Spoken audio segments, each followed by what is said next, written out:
Vous savez, ce programme de modernisation des villes et des grands centres de notre pays était une bonne vision du président de la République et la région d'Agadez en a largement bénéficié.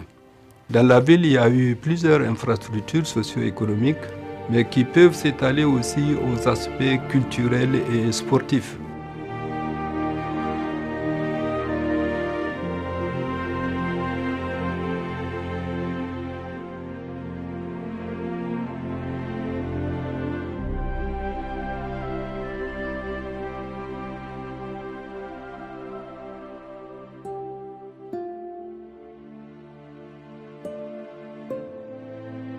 Agadez Sokni a été un franc succès pour la région d'Agadez en termes d'infrastructures et dont le président de la République a doté la région d'Agadez et principalement cette ville d'Agadez.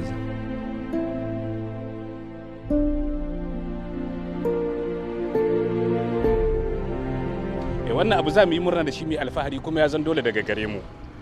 Fuski a tarihin Niger kaf gaba ɗaya Agadez kwalta guda muka taɓa samu daga 1979 har zuwa lokacin da Allah ya kawo Isufu.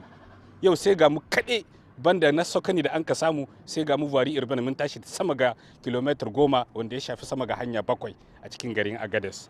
Bayan wannan a fi sabilillahi a yau ga mu mun amfana da university tamu. Abinda ba mu da shi ba mu san da shi ba. Bari zancen abinda ya shahi amphitheater wannan da aka gena wanda yake a tarihin Agadez wallahi babu wanda zai ce maka ya gan shi ko ya san shi. Allah ya taimaki shugaban ƙasar mu Alhaji Muhammadu Isufu kuma ya ba shi ƙwarin gwiwa na ci gaba da irin ayyukan da yake aikatawa bisa renaissance na Niger.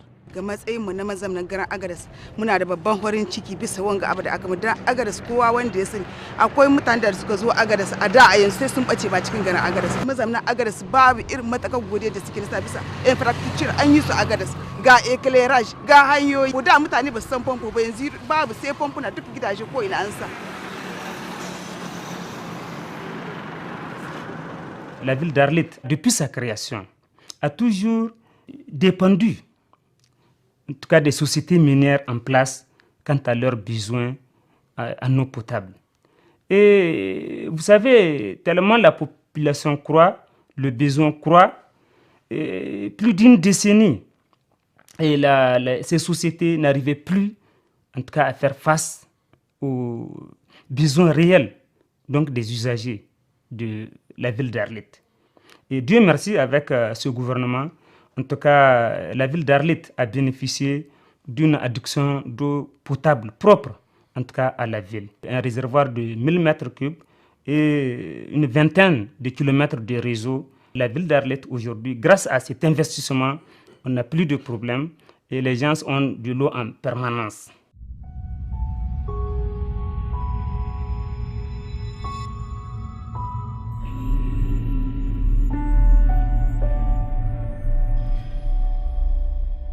Nous avons enregistré des avancées significatives dans la gestion de nos activités à travers les services de santé. Nous avons bénéficié vraiment d'affectation des spécialistes. Et particulièrement, aujourd'hui, nous avons pu ouvrir ici des services à haut niveau de spécialité, tels qu'un ophtalmologue. Nous avons un ophtalmologue, nous avons un médecin interniste et nous avons un pneumologue, ce qui n'existait pas auparavant. Et un autre apport a été celui du développement des ressources humaines. Là, il faut se dire que les ratios ont connu un véritable changement dans le sens de la hausse. Si nous prenons pour ce qui est des médecins, nous sommes passés de 30 médecins à 42 médecins. Pour le ratio, ça veut dire de 1 médecin pour 17 000 habitants et nous sommes passés aujourd'hui à un médecin pour 13 946 habitants. Bien sûr, la norme étant de 1 médecin pour 10 000. Pour ce qui est des infirmiers, nous sommes passés de 296 infirmiers, soit un infirmier pour 1727 habitants à 472 infirmiers, ce qui nous donne un ratio de 1 infirmier pour 1241 habitants. Bien sûr, la fourchette de l'OMS est de rester dans les normes de 1 médecin pour 5000 habitants. La couverture sanitaire, en 2011, elle était de 62,78%. Aujourd'hui, nous sommes à 68,35%. Donc la région d'Agadez a déjà même dépassé l'objectif parce que nous sommes un carrefour. La population qu'on a, c'est juste la population estimée, mais avec la migration, avec les échanges et compte tenu de notre position géographique, et nous adressons des taux qui sont aujourd'hui très élevés.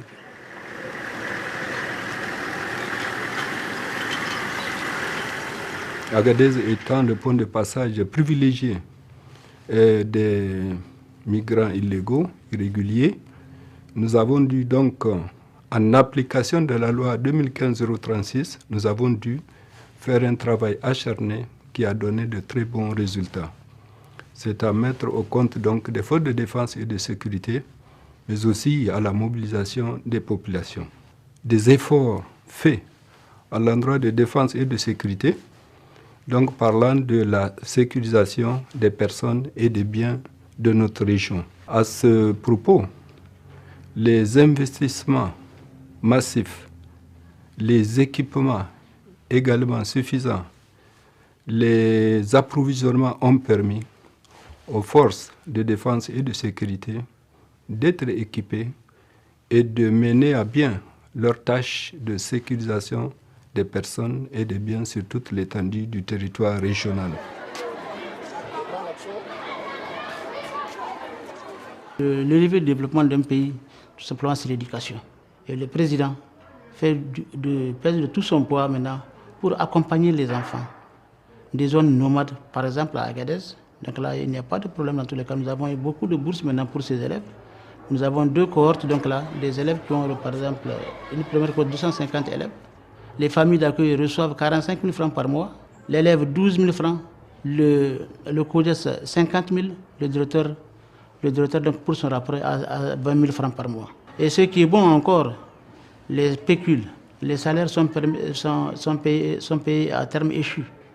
Pour l'encadrement pédagogique, on a mis à la disposition donc, des inspections, des conseillers pédagogiques, des motos pour le suivi et encadrement pédagogique de qualité. Nous ne connaissons pas maintenant cette période tout simplement d'école, d'année blanche ou autre chose. Ça c'est fini. En tous les cas, maintenant, si ce n'est pas son leadership et son management, nous ne serons pas à ce niveau-là. Vous savez, le développement, c'est aussi la production. Et en cela, la région d'Agadez bénéficie d'un large éventail de projets, de programmes et de fonds qui opèrent dans la région pour accompagner les producteurs et les hommes d'affaires. Nous aidons à ces ONG-là à élaborer leur rapport d'activité, ce qui nous permet, effectivement, à la fin de chaque année, de faire le bilan des réalisations de ces ONG qui font d'importants efforts de l'accompagnement de l'État. Mais malheureusement, le fait qu'effectivement on n'a pas cette question de réduction de comptes, les ONG n'arrivent pas à mettre, si vous voulez, à produire régulièrement leur rapport. Mais durant ces 2 ans déjà, les ONG ont commencé à avoir cette habitude de produire des rapports et nous, ça nous permet de faire le bilan. Et quand on a fait le bilan, on a senti que ces ONG-là vraiment ont une capacité assez intéressante à accompagner l'État, à mobiliser des ressources pour réaliser des actions de développement. Comme vous savez, l'année, la pluviométrie a été abondante et le pâturage a été également abondant. La santé animale est suivie et globalement, en termes de développement, concernant l'agriculture et l'élevage, la situation est très bonne. En ce qui concerne le volet élevage, la région d'Agadez a bénéficié en tout cas d'importants investissements qui ont permis notamment dans le cadre de la santé animale à l'amélioration significative du taux de couverture vaccinale chez les bovins, chez les petits ruminants à travers lesquels nous en faisons chaque année une campagne gratuite de vaccination contre les principales épizooties qui sont la peste des petits ruminants, la péripneumonie contagieuse bovine et également la pasteurellose des camélidés. En tout cas, l'amélioration significative de la production animale et de la couverture sanitaire a été donc une évidence dans la région d'Agadez. L'action la salutaire, c'est l'organisation, en tout cas périodique, chaque année de la campagne de vaccination gratuite où l'État injecte en tout cas des sommes importantes, des sommes faramineuses qui ont permis donc à l'élevage en tout cas d'avoir une bonne assise en santé animale.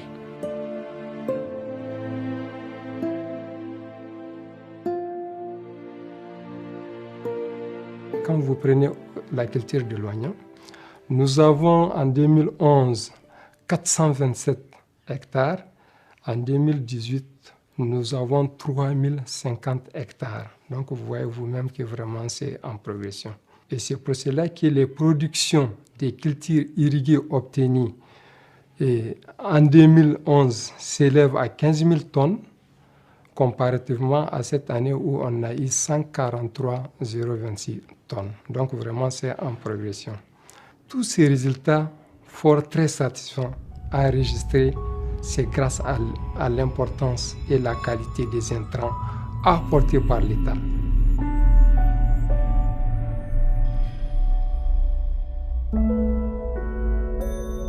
En termes d'innovation, nous avons les réseaux californiens, nous avons les ouvrages de mobilisation des eaux qui ont permis donc d'augmenter énormément les superficies agricoles, surtout en exploitation irriguée. Tout cela a concouru donc à une augmentation de superficie exploitée par le passé. Donc c'est des petits lopins de terre qui sont exploités, mais maintenant avec ces innovations, nous trouvons que la superficie par exploitant a augmenté. Wanga aiki na garake mun jima muna yin shi.